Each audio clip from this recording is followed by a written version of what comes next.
Cubaan suara, cubaan suara, cubaan suara, cubaan suara, cubaan suara, cubaan suara, cubaan suara. Bismillahirrahmanirrahim. Assalamualaikum warahmatullahi wabarakatuh. InsyaAllah hari ini kita akan sambung semula sesi PDPR kita, iaitu bagi hari Khamis seperti yang telah dijadualkan adalah bagi subjek sirah. Jadi semua boleh bawa keluar buku teks sirah tahun 5, buku teks sirah tahun 5, dan boleh buka muka surat 45. Seperti yang sebelum ini, dalam subjek sirah kita telah mempelajari tentang detik-detik kewafatan Rasulullah sallallahu alaihi wasallam.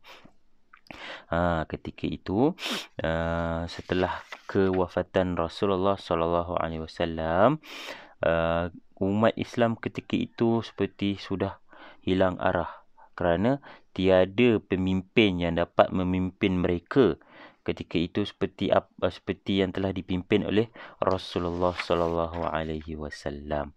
Maka setelah kewafatan Rasulullah sallallahu alaihi wasallam, para sahabat terus buat mesyuarat.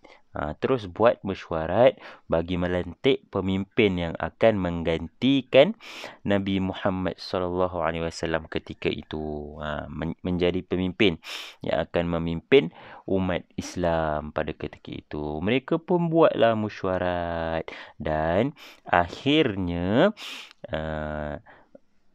mereka telah lantik.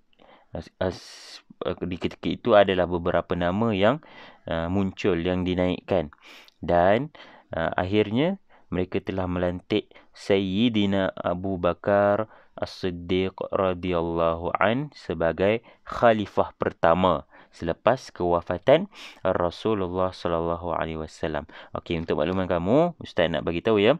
Ustaz nak kamu ingat walaupun Ustaz rasa dalam silibus kamu tak ada kot. Okey, baik. Selepas kewafatan Rasulullah sallallahu alaihi wasallam,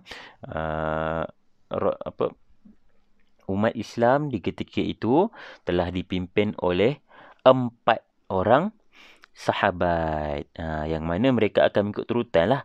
Yang pertama, Abu Bakar As-Siddiq radhiyallahu an. Abu Bakar As-Siddiq radhiyallahu an ketika itu memimpin umat Islam sampailah beliau meninggal dunia. Selepas beliau meninggal dunia, beliau telah digantikan oleh Sayyidina Umar ibn al-Khattab radhiyallahu an. Telah digantikan oleh Sayyidina Umar al-Khattab radhiyallahu an. Kemudian selepas Sayyidina Umar al-Khattab meninggal dunia, telah digantikan oleh Sayyidina Uthman ibn Affan radhiyallahu an. Sayyidina Uthman ibn Affan radhiyallahu an.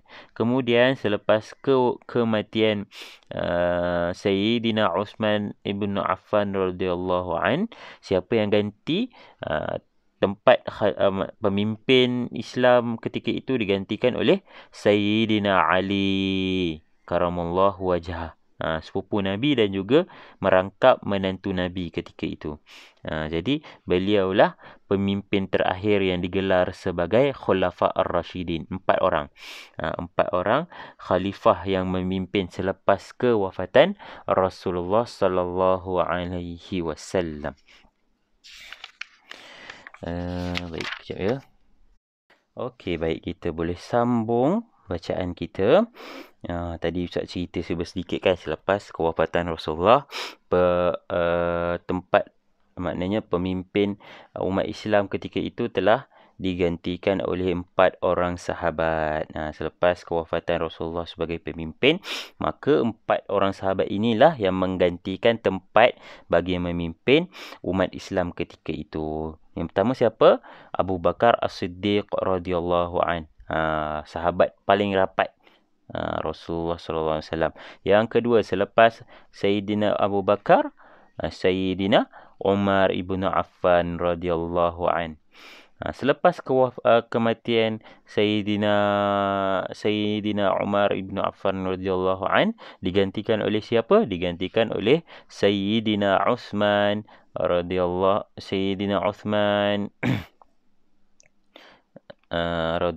an. Kemudian selepas kewafatan Sayyidina Uthman, digantikan oleh Sayyidina Ali karamallahu wajhah radhiyallahu an.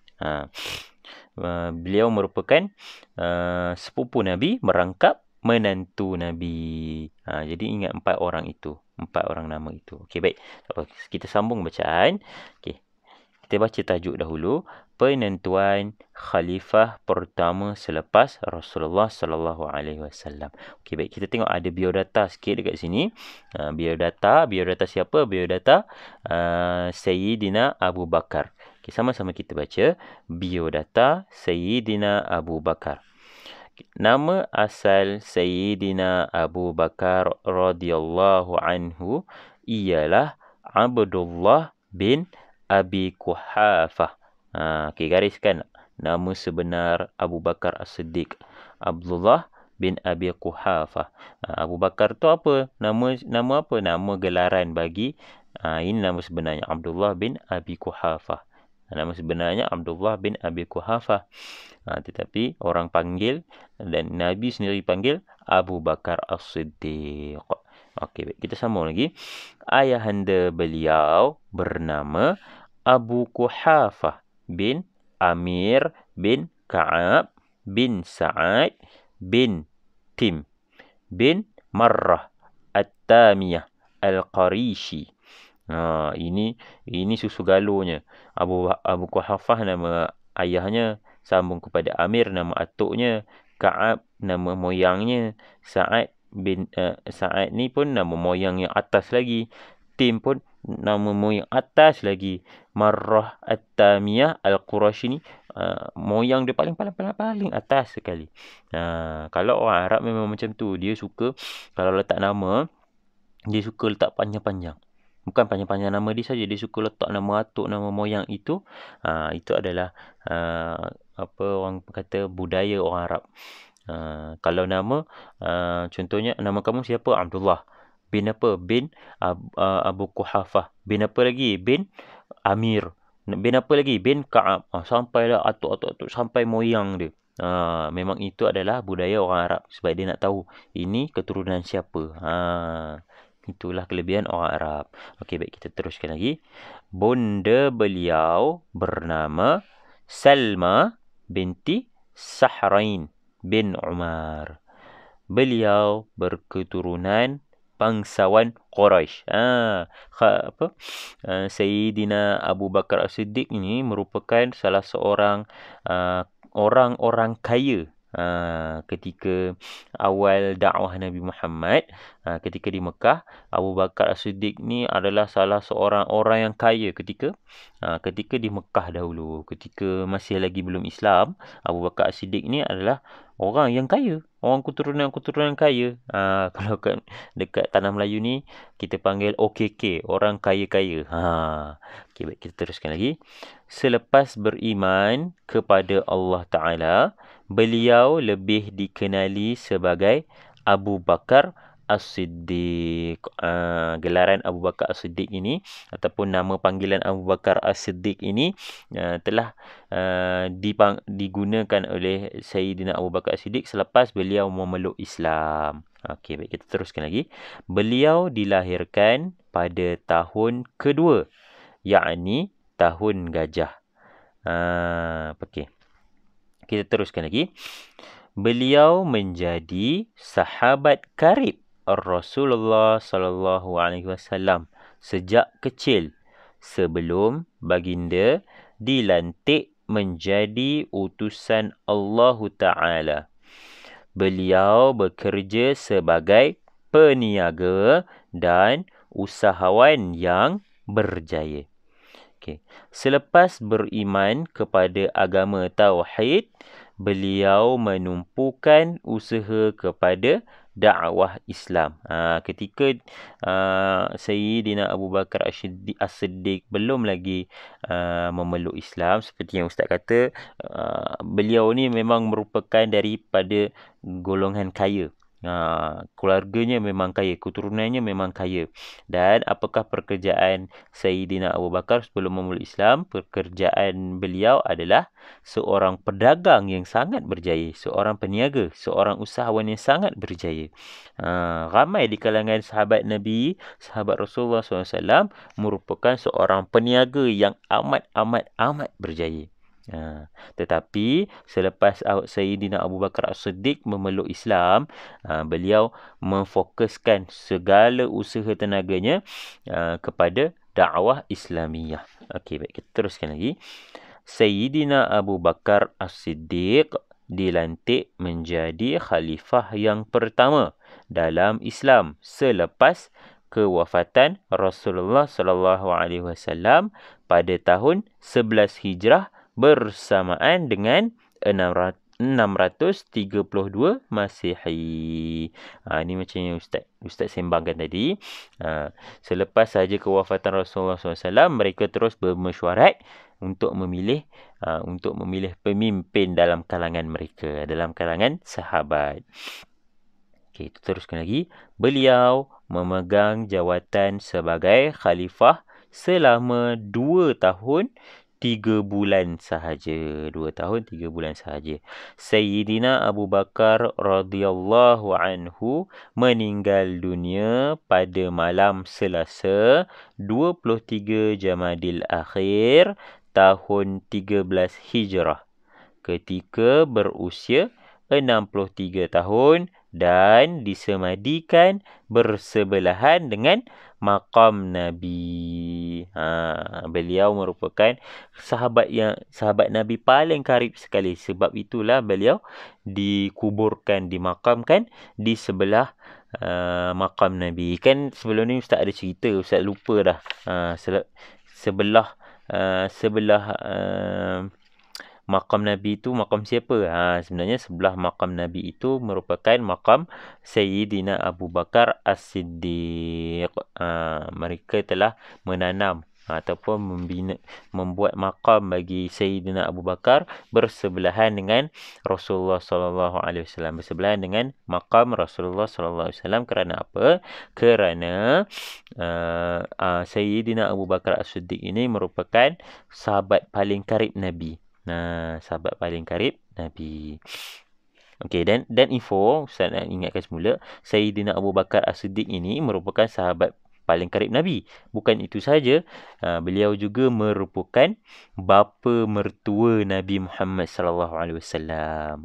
Sebab apa? Sebab Rasulullah sallallahu alaihi wasallam telah mengahwini anak kepada Sayyidina Abu Bakar, iaitu siapa? Iaitu Sayyidatina Aisyah radhiyallahu anhu. Sayyidatina Aisyah itu merupakan anak kepada Sayyidina Abu Bakar As-Siddiq. Okey, kita baca sikit peribadi. Tadi kita dah baca biodata kan? Biodata Sayyidina Abu Bakar As-Siddiq. Okey, kali ini kita akan cuba baca sedikit peribadi Sayyidina Abu Bakar. Okey, yang pertama kita tengok. Memiliki akhlak yang mulia dan berbudi luhur. Yang kedua, beliau tidak pernah minum arak. Nampak tak hebat tak Sayyidina Abu Bakar As-Siddiq? Kita pun memang tak pernah minum arak. Tetapi ketika itu lebih mencabar. Sebab apa? Sebab arak tu dah macam satu kewajipan bagi bangsa Arab. Orang Arab ni selepas waktu zaman Rasulullah sallallahu alaihi wasallam, orang Arab ni selepas diorang peluk Islam pun, diorang cuba untuk berhenti minum arak. Tetapi ada yang gagal, ada yang berjaya. Tapi Sayyidina Abu Bakar As-Siddiq ni, dia memang tak pernah langsung minum arak. Sejak dia lahir. Hebat. Walaupun ketika itu budaya minum arak tu seperti dah biasa pada zaman dahulu. Okey, baik. Kita tengok yang ketiga. Berhemah tinggi dan bijak. Yang keempat, cekal hati dan pemaaf. Yang seterusnya, yang kelima, suka merendah diri. Walaupun beliau ni kaya, beliau ini mempunyai darjat yang tinggi, tetapi beliau merupakan seorang yang suka merendahkan diri. Baik. Yang keenam, bersikap dermawan. Okey, bulatkan yang ini, boleh tulis rumi dia dermawan. D-E-R-M-A-W-A-N. Dermawan. Dan suka berbuat kebajikan. Yang seterusnya, yang ketujuh, berani dan tegas. Dan yang terakhir, amanah dan jujur. Amanah dan jujur. Sayyidina Abu Bakar As-Siddiq ini sebenarnya banyak lagi dia punya sifat-sifat mahmudah. Terlampau banyak. Kerana iman Abu Bakar As-Siddiq ini sangatlah tinggi. Seperti yang dalam hadis Nabi SAW, mafhumnya, Nabi pernah katakan bahawa iman Sayyidina Abu Bakar ini, bila digabungkan iman-iman seluruh umat Islam di seluruh dunia, masih lagi tidak dapat melawan ketinggian iman Sayyidina Abu Bakar As-Siddiq. Menunjukkan bahawa Abu Bakar As-Siddiq ini sangat alim. Sangatlah hebat. Okey, baik. Kita baca sikit tentang perlantikan. Okey, perlantikan Sayyidina Abu Bakar As-Siddiq. Ini saya tak nak panjang-panjang. Saya nak simpan lagi. Maknanya sebab sirah ni kita nak habis lagi sikit kan. Okey, jadi Ustaz nak simpan sikit. Kita akan baca 2 perenggan saja ya. Okey, baik. Kita teruskan. Perlantikan Sayyidina Abu Bakar menjadi khalifah. Macam mana Abu Bakar As-Siddiq, Sayyidina Abu Bakar As-Siddiq boleh dilantik menjadi khalifah. Okey, baik. Sama-sama kita baca.